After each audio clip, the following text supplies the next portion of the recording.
ನಮ್ಮ ಆಗಸದಲ್ಲೂ ಈಗ ಆತ್ಮನಿರ್ಭರತೆ. ಇಡೀ ವಿಶ್ವ ಇಂದು ಬೆಂಗಳೂರಿನತ್ತ ತಿರುಗಿ ನೋಡ್ತು. ಇದಕ್ಕೆ ಕಾರಣ ಯಲಹಂಕದ ವಾಯುನೆಲೆ. ಏಷ್ಯಾದ ಅತಿದೊಡ್ಡ ಗ್ಲೋಬಲ್ ಹೈಬ್ರಿಡ್ ಏರೋ ಇಂಡಿಯಾಗೆ ಅದ್ಧೂರಿ ಚಾಲನೆ ಸಿಕ್ಕಿದೆ. ಬಾನಂಗಳದಲ್ಲಿ ನಮ್ಮ ಸೇನಾ ಶಕ್ತಿ ಅನಾವರಣ ಆಗಿದೆ. ಏರೋ ಇಂಡಿಯಾ 2021 ಅದ್ಧೂರಿಯಾಗಿ ಆರಂಭವಾಗಿದೆ.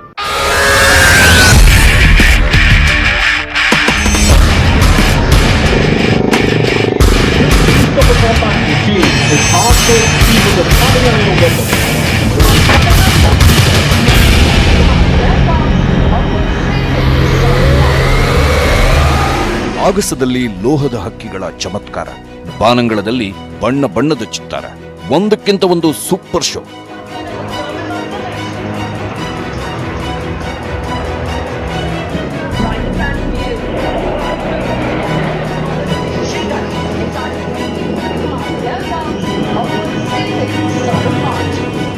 ಗಾಳಿಯನ್ನ ಸೀಳಿಕೊಂಡು ಮುನ್ನುಗ್ಗಿದ ಸೂರ್ಯಕಿರಣ್, ನಾನೇನೂ ಕಡಿಮೆ ಇಲ್ಲವೆಂದು ಖರ್ಚಿಸಿದ ಸುಖೋಯ್, ಆಗಸದಲ್ಲಿ ಭೋರ್ಗರೆದ ರಫೇಲ್ ವಾರ್ಕ್ರಾಫ್ಟ್.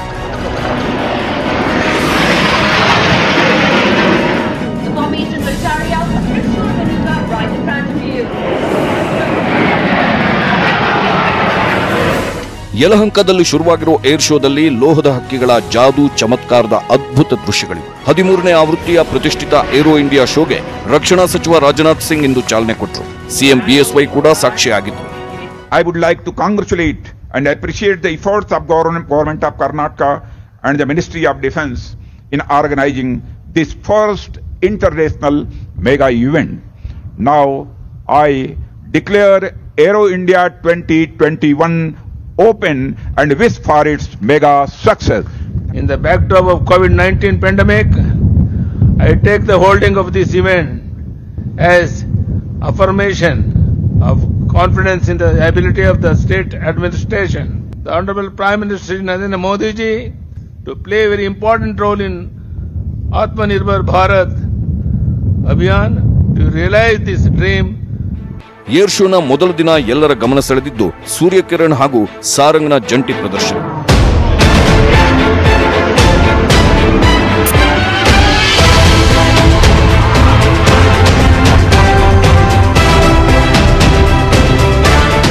ತೇಜಸ್ ಯುದ್ಧ ವಿಮಾನದ ತೇಜಸ್ಸು ಹೆಚ್ಚಾಗಿದೆ. ಅಮೆರಿಕದ ಬೃಹದಾಕಾರದ B-1B ಬಾಂಬರ್ ಪಕ್ಕದಲ್ಲಿ ತೇಜಸ್ ಜೊತೆಯಾಗಿ ಹಾರಿದಾಗ ನೋಡೋದೇ ಮಜವಾಗಿತ್ತು.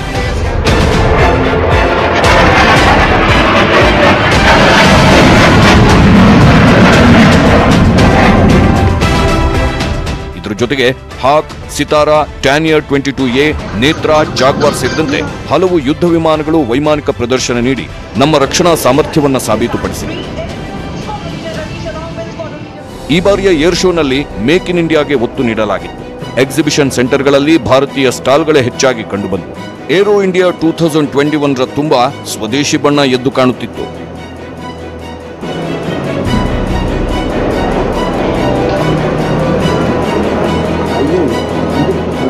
ಕ್ಯಾಮರಾ ಪರ್ಸನ್ ನೂರ್ ಅಹಮದ್ ಜೊತೆ ಸೌಮ್ಯ ಕಳಸ, ನ್ಯೂಸ್ 18 ಕನ್ನಡ, ಬೆಂಗಳೂರು. ಬೆಂಗಳೂರು ಏರ್ ಶೋನಲ್ಲಿ ಕೊರೋನಾ ವೈರಸ್ ವಿರುದ್ಧದ ಹೋರಾಟಕ್ಕೂ ಒಂದು ಅಸ್ತ್ರ ಇದೆ. ನಾಸಾ ಅಭಿವೃದ್ಧಿಪಡಿಸಿರೋ ವಿನೂತನ ವೆಂಟಿಲೇಟರ್ ಒಂದನ್ನ ಏರೋ ಇಂಡಿಯಾದಲ್ಲಿ ಪ್ರದರ್ಶನಕ್ಕೆ ಇಡಲಾಗಿದೆ. ಆ ಬಗ್ಗೆ ನಮ್ಮ ಪ್ರತಿನಿಧಿಯ ಪ್ರತ್ಯಕ್ಷ ವರದಿ ಇಲ್ಲಿದೆ ನೋಡಿ. ಸೊ ವಿನಯ್ ಅವರು ಹೇಳಿ, ಇವಾಗಲೇ ಆಸ್ಪತ್ರೆಗಳಲ್ಲಿ ಬಳಕೆ ಆಗ್ತಾ ಇರುವಂತಹ ವೆಂಟಿಲೇಟರ್ಗೂ ನಿಮ್ಮ ಹತ್ರ ಇರೋ ಈ ವೆಂಟಿಲೇಟರ್ಗೂ ಏನ್ ವ್ಯತ್ಯಾಸ ಇದೆ? ಜೊತೆಗೆ ನಾಸಾ ಇದನ್ನ ಡೆವಲಪ್ ಮಾಡುವಂತ ಅವಶ್ಯಕತೆ ಏನ್ ಬಂತು ಅವರಿಗೆ? ಅಂಡ್ ಕೋವಿಡ್ ಟೈಮ್ ನಲ್ಲಿ ಯೂಸ್ ಆಗೋದು ಇವಾಗ ಡೆವಲಪ್ ಆಗಿರೋದ ಕೋವಿಡ್ ಬಂದ್ಮೇಲೆ ಅಥವಾ ಮೊದಲೇ ಇದನ್ನ ಇಂಪ್ರೂವೈಸ್ ಮಾಡಿರೋದ? ಕೋವಿಡ್ ಟೈಮಲ್ಲೇ ಮಾಡಿರೋದು ಇದನ್ನ ಮೇಡಮ್. ಕೋವಿಡ್ ಯಾವಾಗ ಕೇಸಸ್ಗಳು ಜಾಸ್ತಿ ಆಗ್ತಾ ಹೋಗ್ತೋ ಅವಾಗ ಅದನ್ನ ಏನಾದ್ರೂ ಮಾಡ್ಲೇಬೇಕು, ಇಂಪ್ರೂವ್ ಆಗ್ಲೇಬೇಕು, ಎಲ್ಲರಿಗೂ ಸಿಗೋ ತರ ಆಗ್ಲಿ ಅನ್ನೋದು ಒಂದು ಅವ್ರ ಇಚ್ಛೆ. ಸೊ ಅದ್ರಲ್ಲಿ ಹೇಳ್ದಂಗೆ ಅವಾಗ್ಲೇ ಹೇಳ್ದಂಗೆ ಒಂದು ಆಲ್ ಓವರ್ ದ ವರ್ಲ್ಡ್ ಒಂದು 500 ಕಂಪ್ನಿ ಪಾರ್ಟಿಸಿಪೇಟ್ ಮಾಡಿತ್ತು. ಅದರಲ್ಲಿ ಕಡಿಮೆ ಒಂದು 50ಕ್ಕೆ ಮಾತ್ರ ಸೆಲೆಕ್ಟ್ ಆಗಿ ಅದ್ರಲ್ಲಿ ಇಂಡಿಯಾದಲ್ಲಿ 3 ಕಂಪ್ನಿ ಆಗಿದ್ದು. ಅದು ಒಂದು ಹೆಮ್ಮೆ ಏನಂದ್ರೆ ನಮ್ಮ ಬೆಂಗಳೂರು ಅಂತ ಒಂದು ಹೆಮ್ಮೆ. ಒಟ್ಟಾರೆಯಾಗಿ ಕೋವಿಡ್ ಪೇಷಂಟ್ಸ್ ಇವಾಗ ಸದ್ಯಕ್ಕೆ ಕರ್ನಾಟಕದಲ್ಲಿ ನಂಬರ್ಸ್ ಕಡಿಮೆ ಇದ್ರೂ ಕೂಡ ಸಂಪೂರ್ಣವಾಗಿ ನಾವು ಅದರಿಂದ ಬಚಾವಾಗಿಲ್ಲ. ಆ ಒಂದು ಹಿನ್ನೆಲೆಯಲ್ಲಿ ಸಣ್ಣ ಸಣ್ಣ ಊರುಗಳಿಗೂ ಕೂಡ ಅತ್ಯುತ್ತಮ ಚಿಕಿತ್ಸೆಯನ್ನ, ಅತ್ಯುತ್ತಮ ಸೌಕರ್ಯಗಳನ್ನ ಕೊಡೋದಕ್ಕೆ ಬೇಕಾಗುವ ತಂತ್ರಜ್ಞಾನಗಳು, ತಂತ್ರಾಂಶಗಳು ಇಲ್ಲಿ ಸಿಗ್ತಾ ಇರೋದು ನಿಜಕ್ಕೂ ಉತ್ತಮ ವಿಚಾರಣೆ. ಕ್ಯಾಮರಾ ಪರ್ಸನ್ ನೂರ್ ಅಹಮದ್ ಜೊತೆ ಸೌಮ್ಯ ಕಳಸ, ನ್ಯೂಸ್ 18 ಕನ್ನಡ, ಬೆಂಗಳೂರು. ಈ ಬಾರಿಯ ಏರ್ ಶೋ ಆತ್ಮನಿರ್ಭರತೆಗೆ ಉತ್ತಮ ನಿದರ್ಶನ ನೀಡಿದೆ. HEL ತಯಾರಿಸಿರುವ ಲೈಟ್ ಯುಟಿಲಿಟಿ ಹೆಲಿಕಾಪ್ಟರ್ ಏರೋ ಇಂಡಿಯಾದಲ್ಲಿ ಹೆಚ್ಚಿನ ಗಮನವನ್ನು ಸೆಳೀತಾ ಇದೆ. ಅದನ್ನು ನಮ್ಮ ಪ್ರತಿನಿಧಿ ವಿವರಿಸಿದ್ದಾರೆ ನೋಡಿ. ಏರೋ ಇಂಡಿಯಾ 2021ರಲ್ಲಿ ದೇಸಿ ಲೋಹದ ಹಕ್ಕಿಗಳು ಹೆಚ್ಚು ಸದ್ದು ಮಾಡ್ತಾ ಇದ್ದಾವೆ. ಅದರಲ್ಲೂ HAL ಬಿಲ್ಡ್ ಮಾಡಿರುವಂತಹ ಅನೇಕ ಹೆಲಿಕಾಪ್ಟರ್ ಮತ್ತು ಏರ್ಕ್ರಾಫ್ಟ್ಗಳು ಸಾಕಷ್ಟು ಗಮನ ಸೆಳೀತಾ ಇದೆ. ನಾವೀಗ ಅಂಥದ್ದೇ ಒಂದು ಹೆಲಿಕಾಪ್ಟರ್ನ ಬಳಿ ಇದ್ದೀವಿ. LUH ಅಂದ್ರೆ ಲೈಟ್ ಯುಟಿಲಿಟಿ ಹೆಲಿಕಾಪ್ಟರ್. ಇದು ನೀವು ಗಮನಿಸಬಹುದು. ಈ ಒಂದು ಇಡೀ ಹೆಲಿಕಾಪ್ಟರ್ ಏನಿದೆ ಇದು ಮೆಜಾರಿಟಿ ಫ್ರಂಟ್ ಪಾರ್ಟ್ ಅಲ್ಲಿ ಕಂಪ್ಲೀಟ್ ಆಗಿ ಗ್ಲಾಸ್ ಅನ್ನ ಹಾಕಿದ್ದಾರೆ. ಅಂದ್ರೆ ಇದು ಸಂಪೂರ್ಣವಾಗಿ ವ್ಯೂ ಅನ್ನ ಕೊಡೋದಿಕ್ಕೆ ಕಂಟ್ರೋಲ್ ಸಿಸ್ಟಮ್ ಅನ್ನ ತುಂಬಾ ಅಪ್ಗ್ರೇಡ್ ಮಾಡಿ ಅಪ್ಗ್ರೇಡೆಡ್ ವರ್ಷನ್ ಅನ್ನ ಇಲ್ಲಿ ಅಳವಡಿಸಲಾಗಿದೆ. ಅಲ್ಲದೆ ಸಾಮಾನ್ಯವಾಗಿ ಹೆಲಿಕಾಪ್ಟರ್ಗಳು ಮುಂದೆ ವೇಗವಾಗಿ ಹೋಗ್ತವೆ, ನಂತರ ಅಲ್ಲೇ ಸ್ಟಾಪ್ ಆಗ್ತವೆ. ಆದ್ರೆ ಈ LUH ಅನ್ನ ಯಾವ ರೀತಿ ಡಿಸೈನ್ ಮಾಡಿದ್ದಾರೆ ಅಂದ್ರೆ ಕೇವಲ ಮುಂದೆ ಹೋಗೋದು ಮಾತ್ರ ಅಲ್ಲ, ಅಷ್ಟೇ ಸ್ಪೀಡ್ ನಲ್ಲಿ ಇದು ಹಿಂದೆ ಕೂಡ ಚಲಿಸುವಂತಹ ಒಂದು ಸಾಮರ್ಥ್ಯವನ್ನ ಹೊಂದಿದೆ. ಸೊ ಇದು ರೆಸ್ಕ್ಯೂ ಆಪರೇಷನ್ಸ್ ಟೈಮ್ ನಲ್ಲಿ ಬಹಳ ಇಂಪಾರ್ಟೆಂಟ್ ಆಗುತ್ತೆ. ಜೊತೆಗೆ ನೀವಿಲ್ಲಿ ಗಮನಿಸಬಹುದು, ಇಲ್ಲಿ 4 ಜನ ಆರಾಮಾಗಿ ಕುಳಿತುಕೊಳ್ಳುವಂತಹ ಒಂದು ಫೆಸಿಲಿಟಿಯನ್ನ ಕೊಟ್ಟಿದ್ದಾರೆ. ನಮ್ಮದೇ ದೇಶದಲ್ಲಿ ತಯಾರಾಗಿರುವಂತದ್ದು ಅಂತ ಅಂದ್ಮೇಲೆ ನಾವು ಇಂಪೋರ್ಟ್ ಮಾಡ್ಕೊಳ್ಳೋದಕ್ಕಿಂತ ತುಂಬಾ ಕಡಿಮೆ ಬೆಲೆಯಲ್ಲಿ ಸಿಗುತ್ತೆ ಮತ್ತು ಅತ್ಯದ್ಭುತ ಕ್ವಾಲಿಟಿಯಲ್ಲಿದೆ ಅನ್ನೋದನ್ನ HAL ಮತ್ತೆ ನಿರೂಪಿಸಿದೆ. ಒಂದ್ ರೀತಿನಲ್ಲಿ ಈ ಒಂದು ಪರ್ಟಿಕ್ಯುಲರ್ ಹೆಲಿಕಾಪ್ಟರ್ ಒಂದು ಹೆಮ್ಮೆಯ ವಿಚಾರ ನಮಗೆ ಅಂತಂದ್ರೂ ತಪ್ಪಾಗೋದಿಲ್ಲ. ಕ್ಯಾಮ್ರಾ ಪರ್ಸನ್ ನೂರ್ ಅಹಮದ್ ಜೊತೆ ಸೌಮ್ಯ ಕಳಸ, ನ್ಯೂಸ್ 18 ಕನ್ನಡ, ಬೆಂಗಳೂರು. ಸ್ಯಾಂಡಲ್ವುಡ್ ಪಾಲಿಗೆ ಈ ಶುಕ್ರವಾರವೇ ಶುಭ ಶುಕ್ರವಾರ. ಥಿಯೇಟರ್ಗಳಲ್ಲಿ 100% ಸೀಟು ಭರ್ತಿಗೆ ಸರ್ಕಾರ ಅನುಮತಿ ಕೊಟ್ಟಿದೆ. ಸರ್ಕಾರದ ಮಾರ್ಗಸೂಚಿಗೆ ಸಿಟ್ಟಾಗಿದ್ದ ಸಿನಿರಂಗಕ್ಕೆ ಸಿಹಿ ಸುದ್ದಿ ಸಿಕ್ಕಿದೆ. ಮಾರ್ಕೆಟ್ನಲ್ಲಿ ಗಿಜಿಗಿಜಿ ಜನ, ಬಸ್ನಲ್ಲೂ ಫುಲ್ ರಶ್. ಚಿತ್ರಮಂದಿರಕ್ಕೆ ಏಕೆ 50% ನಿರ್ಬಂಧ? ಆ ಒಂದು ಸ್ಲೋಗನ್ ಫೇಸ್ಬುಕ್, ಟ್ವಿಟರ್, ಇನ್ಸ್ಟಾಗ್ರಾಂನಲ್ಲಿ ಫುಲ್ ವೈರಲ್ ಆಗಿತ್ತು. ಧ್ರುವ ಸರ್ಜಾ ಮಾಡಿದ್ದ ಆ ಟ್ವೀಟ್ನಿಂದ ಇಡೀ ಸ್ಯಾಂಡಲ್ವುಡ್ ಒಗ್ಗಟ್ಟಾಯಿತು. ಸಿನಿಮಾ ಥಿಯೇಟರ್ಗಳಲ್ಲಿ ಏಕೆ 100% ಪ್ರೇಕ್ಷಕರನ್ನ ಅನುಮತಿ ನೀಡ್ತಿಲ್ಲ, ಅನುಮತಿ ಕೊಡಿ ಅನ್ನೋ ಅಭಿಯಾನ ಟ್ರೆಂಡ್ ಆಯಿತು. ಶಿವರಾಜ್ ಕುಮಾರ್, ಪುನೀತ್, ಡಾಲಿ, ರಕ್ಷಿತ್ ಶೆಟ್ಟಿ ಟ್ವೀಟ್ ಮಾಡಿದ್ರು. ಸರ್ಕಾರದ ಡಬಲ್ ಸ್ಟ್ಯಾಂಡರ್ಡ್ ಪ್ರಶ್ನಿಸಿದ್ರು.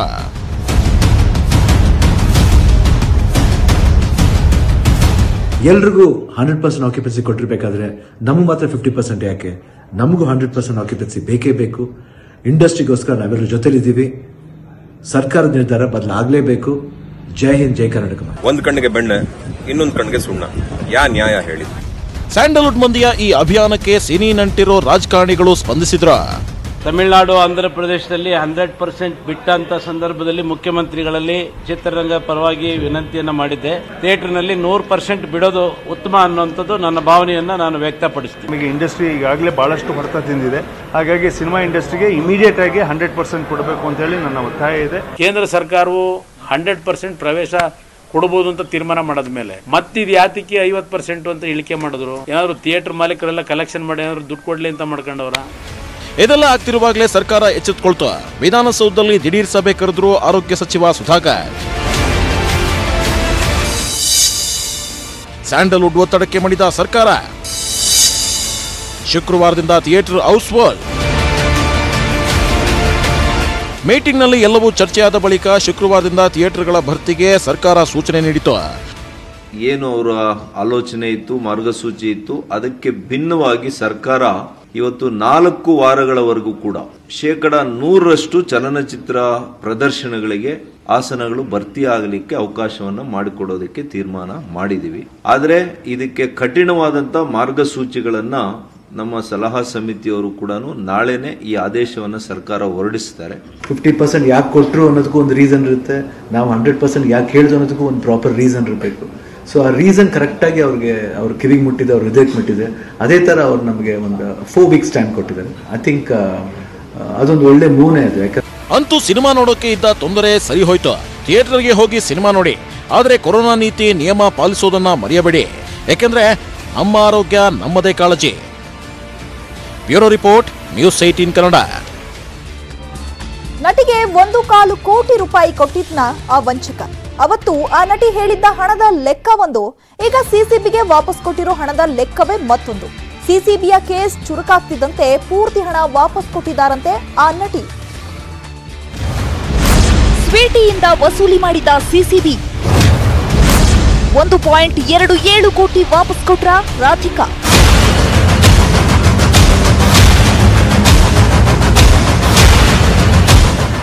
ಬಹುಕೋಟಿ ವಂಚಕ ಯುವರಾಜ್ ಅಲಿಯಾಸ್ ಸ್ವಾಮಿ ಬಳಿ ಹಣ ಪಡೆದು ಸಿಸಿಬಿ ತನಿಖೆ ಎದುರಿಸಿದ್ದ ನಟಿ ರಾಧಿಕಾ ಪ್ರಕರಣದಲ್ಲಿ ಮಹತ್ವದ ಬೆಳವಣಿಗೆಯಾಗಿದೆ. ಕಳ್ಳಸ್ವಾಮಿಯಿಂದ ಪಡೆದ ಕೋಟಿ ಹಣವನ್ನ ಸಿಸಿಬಿ ಪೊಲೀಸರು ವಸೂಲಿ ಮಾಡಿದ್ದಾರಂತೆ. ವಂಚಕ ಯುವರಾಜನಿಂದ ನಟಿ ರಾಧಿಕಾಗೆ ಸಂದಾಯವಾಗಿದ್ದ ಸುಮಾರು 1.27 ಕೋಟಿ ರೂಪಾಯಿಯನ್ನ ರಾಧಿಕಾ ಪೊಲೀಸರಿಗೆ ವಾಪಸ್ ಮಾಡಿದ್ದಾರೆ ಎನ್ನಲಾಗಿದೆ. ಯುವರಾಜ್ ಜೊತೆ ಹಣಕಾಸು ನಂಟು ಹೊಂದಿದ್ದ ಆರೋಪದ ಮೇಲೆ ಸಿಸಿಬಿ ಪೊಲೀಸರು ನಟಿ ರಾಧಿಕಾಗೆ ನೋಟಿಸ್ ನೀಡಿ ವಿಚಾರಣೆಗೆ ಕರೆದಿದ್ರು. ಸಿಸಿಬಿ ಪೊಲೀಸರ ವಿಚಾರಣೆಯಿಂದ ಬೆಚ್ಚಿ ಬಿದ್ದಿದ್ದ ರಾಧಿಕಾ ಬಳಿಕ ತನ್ನ ಸಹೋದರನ ಮೂಲಕ ಹಣವನ್ನ ವಾಪಸ್ ನೀಡಿದ್ದಾರಂತೆ. ನಟಿ ರಾಧಿಕಾಗೆ ಮೈಸೂರು ಮೂಲದ ರವಿಯಿಂದ 60 ಲಕ್ಷ ಸಂದಾಯವಾಗಿದ್ದು ಒಟ್ಟು 1.27 ಕೋಟಿ ರೂಪಾಯಿ ರಾಧಿಕಾಗೆ ಸೇರಿತ್ತು ಅಂತ ಸಿಸಿಬಿ ಪೊಲೀಸರ ತನಿಖೆ ವೇಳೆ ಬೆಳಕಿಗೆ ಬಂದಿತ್ತು. ಸಿಸಿಬಿ ಪೊಲೀಸರ ವಿಚಾರಣೆಗೂ ಮುನ್ನ 60 ಲಕ್ಷ ರೂಪಾಯಿ ಕೊಟ್ಟಿದ್ದ ರಾಧಿಕಾ ವಿಚಾರಣೆ ಮುಗಿದ ನಂತರ ಉಳಿದ ಹಣವನ್ನ ಸಿಸಿಬಿ ಅಧಿಕಾರಿಗಳಿಗೆ ವಾಪಸ್ ಮಾಡಿದ್ದಾರಂತೆ.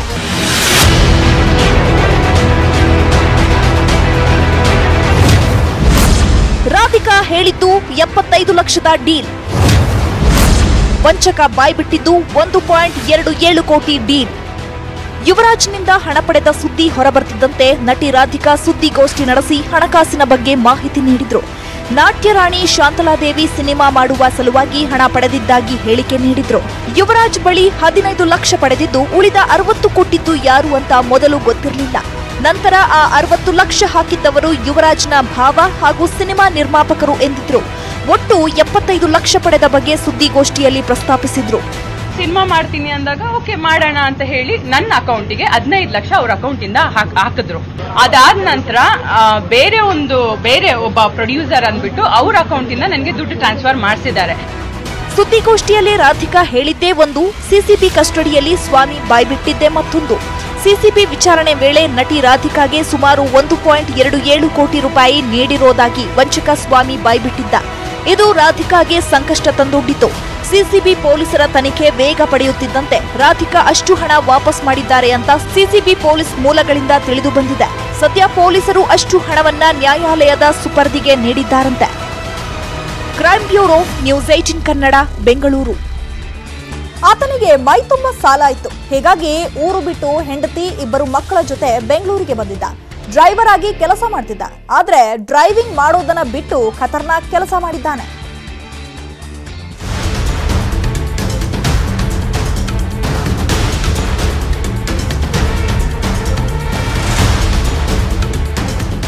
ಇಲ್ಲಿ ನೋಡಿ, ಖಾಲಿ ಬಿದ್ದಿರೋ ಎಟಿಎಂ ಹಣದ ವ್ಯಾನು. ಇದೊಂದು ಸಿನಿಮಾ ಸ್ಟೈಲ್ ರಾಬರಿ, ಹಾಗೆ ಪ್ರೀ ಪ್ಲಾನ್ಡ್ ದರೋಡೆ.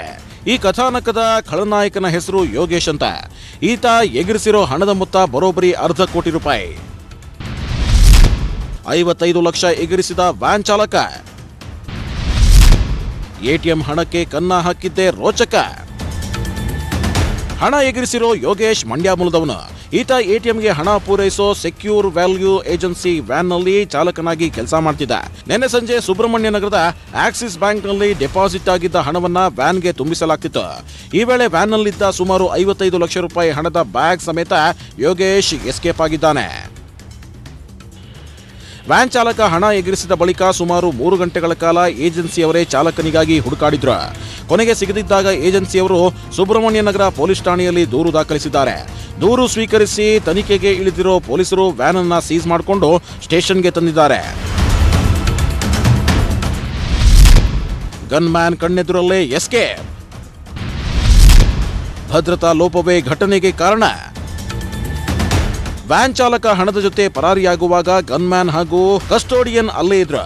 ಇವರಿಬ್ಬರ ಮೇಲೂ ಪೊಲೀಸರಿಗೆ ಸಂಶಯ ಬಂದಿರೋದ್ರಿಂದ ಇಬ್ಬರನ್ನ ವಿಚಾರಣೆ ಮಾಡ್ತಿದ್ದಾರೆ. ಅಲ್ಲದೆ ಇದೊಂದು ಪ್ರೀ ಪ್ಲಾನ್ ಕೃತ್ಯ ಅನ್ನೋ ಡೌಟ್ ಕೂಡ ಬಂದಿದೆ. 3 ದಿನಗಳ ಹಿಂದೆನೇ ಇಲ್ಲಿನ ಸಿಸಿ ಕ್ಯಾಮೆರಾದ ವೈರ್ ಕಟ್ ಆಗಿರೋದು ಅನುಮಾನಗಳನ್ನ ಮತ್ತಷ್ಟು ಹೆಚ್ಚಿಸಿದೆ. ಈ ಘಟನೆ ನಡೆದು 1 ದಿನ ಕಳೆದ್ರೂ ಎಸ್ಕೇಪ್ ಆಗಿರೋ ಚಾಲಕ ಯೋಗೇಶ್ ಎಲ್ಲಿದ್ದಾನೆ ಅಂತ ಯಾವುದೇ ಸುಳಿವು ಸಿಕ್ಕಿಲ್ಲ. Manjunath N, crime bureau, news 18 Kannada. ಸಾಗಿಲ್ಲ. ಆರೋಗ್ಯ ಕಾರ್ಯಕರ್ತರೇ ಲಸಿಕೆ ಹಾಕಿಸಿಕೊಳ್ಳುವುದಕ್ಕೆ ಭಯಪಟ್ಟು ಹಿಂದೇಟು ಹಾಕಿದ್ದಾರೆ. ಹೀಗಾಗಿ 2ನೇ ಹಂತದ ಲಸಿಕೆ ಅಭಿಯಾನದ ಯಶಸ್ವಿಗಾಗಿ ಹೊಸ ಪ್ಲಾನ್ ಮಾಡಲಾಗಿದೆ.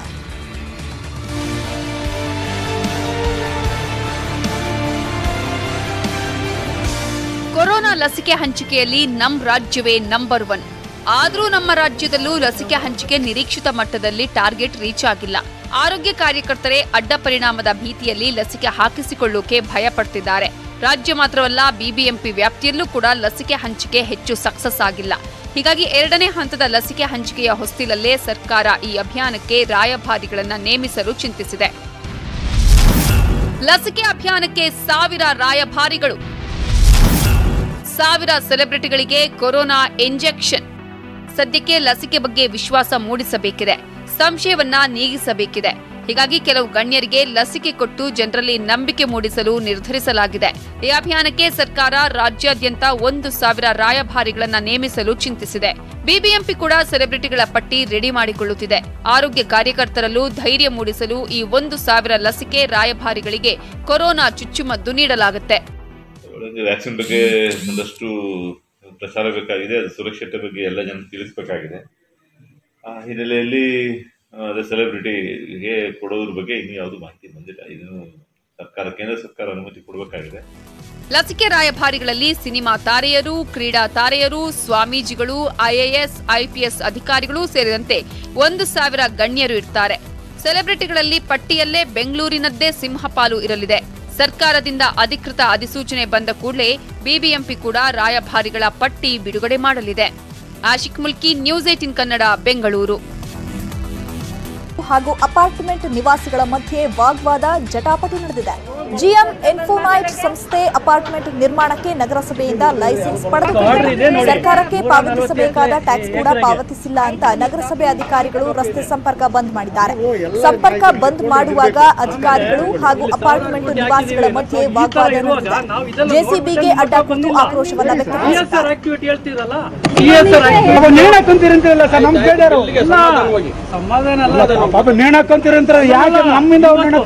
ಇವತ್ತಿನ ಪರಿಸ್ಥಿತಿ ಮಾಡಬೇಕು ಅಂತ ಏನು ಅಡ್ವೈಸ್? 2013ರ ಕಾರ್ಪೊರೇಷನ್ ಎಟಿಎಂ ಹಲ್ಲೆ ಪ್ರಕರಣದ ಅಪರಾಧಿ ಮಧುಕರ್ ರೆಡ್ಡಿಗೆ ನಿನ್ನೆ ಕೋರ್ಟ್ 12 ವರ್ಷಗಳ ಕಾಲ ಜೈಲು ಶಿಕ್ಷೆ ವಿಧಿಸಿದೆ. ಅಂದು ಹಣ ಡ್ರಾ ಮಾಡಲು ಬಂದಾಗ ಹಲ್ಲೆಗೆ ಒಳಗಾಗಿದ್ದ ಮಹಿಳೆ ಜ್ಯೋತಿ ಉದಯ್ ಕೋರ್ಟ್ ತೀರ್ಪಿಗೆ ಸಂತಸವನ್ನ ವ್ಯಕ್ತಪಡಿಸಿದ್ದಾರೆ. 2017ರಲ್ಲಿ ಮಧುಕರ್ ಅರೆಸ್ಟ್ ಆದಾಗ ಜ್ಯೋತಿ ಉದಯ್ ಆರೋಪಿಯನ್ನ ಗುರುತಿಸಿದ್ರು. ನನ್ನ ಮೇಲೆ ಹಲ್ಲೆ ಮಾಡಿದ್ದು ಈತನೇ ಅಂತ ಪೊಲೀಸರಿಗೆ ಹೇಳಿಕೆ ಕೊಟ್ಟಿದ್ರು. ಇದೀಗ ಹಲ್ಲೆಕೋರನಿಗೆ ಜೈಲು ಶಿಕ್ಷೆಯಾಗಿದೆ. ಈ ಬಗ್ಗೆ ಖುಷಿಯನ್ನ ವ್ಯಕ್ತಪಡಿಸಿದ್ದಾರೆ ಜ್ಯೋತಿ ಉದಯ್. ಆ ಕರಾಳ ಘಟನೆ ಇನ್ನೂ ಕಣ್ಣ ಮುಂದಿದೆ ಅಂತ ಹೇಳಿದ್ದಾರೆ. ನಮಗೆ ತುಂಬಾ ಖುಷಿ ಆಯಿತು, ಅವನಿಗೆ ಶಿಕ್ಷೆ ಆಗಿದೆ. ಅಂಡ್ ನಮ್ಗನ್ಸುತ್ತೆ ಇನ್ ಫ್ಯೂಚರ್ ಅವ್ರು ಈ ತರ ಕ್ರೈಮ್ ಮಾಡೋದಿಲ್ಲ. ಅವ್ರಿಗೆ ಸೀರಿಯಸ್ ಪನಿಷ್ಮೆಂಟ್ ಸಿಕ್ಕಿದೆ and judge has given a good excellent judgement. ಇವಿಷ್ಟು ಈ ಹೊತ್ತಿನ ಪ್ರಮುಖ ಸುದ್ದಿ. ನೋಡ್ತಾ ಇರಿ ನ್ಯೂಸ್ 18 ಕನ್ನಡ. ಜಾಲ ನಮ್ಮದು, ಬಲ ನಿಮ್ಮದು.